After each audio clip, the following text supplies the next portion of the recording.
मेरे चैनल पर आप लोग का स्वागत है। झूमर नाच गीत अच्छा लगे तो लाइक शेयर और सब्सक्राइब कीजिएगा, कमेंट भी करके बताइएगा।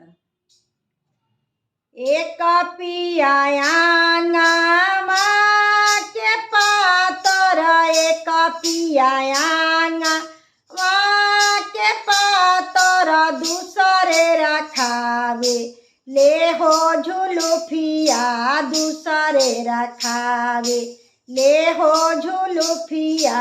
एक पियायाना माँ के पातर, एक पियायाना माँ के पातर दूसरे रखावे, ले हो झुलुफिया दूसरे रखावे, ले हो झुलुफिया।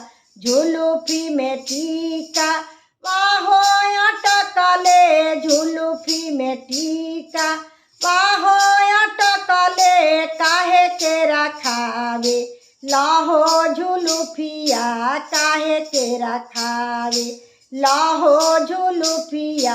हाजीपुर से हाजा माहो बोलैबा, हाजीपुर से हाजा माहो बोलैबा, जरी से कटाई बाहो झुलुफिया, जरी से कटाई बाहो झुलुफिया। एक पियायाना माँ के पातर, एक पियायाना माँ के पातर दूसरे रखावे, ले हो झुलुफिया दूसरे रखावे, ले हो झुलुफिया। झुलुफी में नाथी या हो अटकले, झुलुफी में झूला नी हो अटकले, काहे के रखावे, लाहो झुलुफिया काहे के रखावे, लाहो झुलुफिया।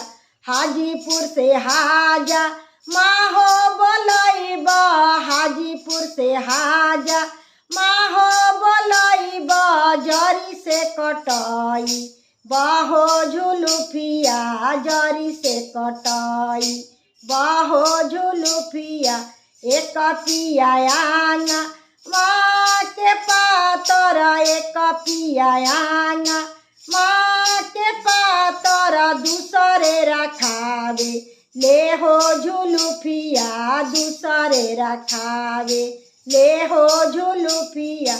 झुलुफी में हारा वाहो अटकले, झुलुफी में झटिका वाहो अटकले, काहे के रखावे, लाहो झुलुफिया काहे के रखावे, लाहो झुलुफिया। हाजीपुर से हाजा माहो बोलैबा, हाजीपुर से हाजा माहो बोलैबा, जरी से कटाई बाहो झुलुफिया, जरी से कटाई बाहो झुलुफिया।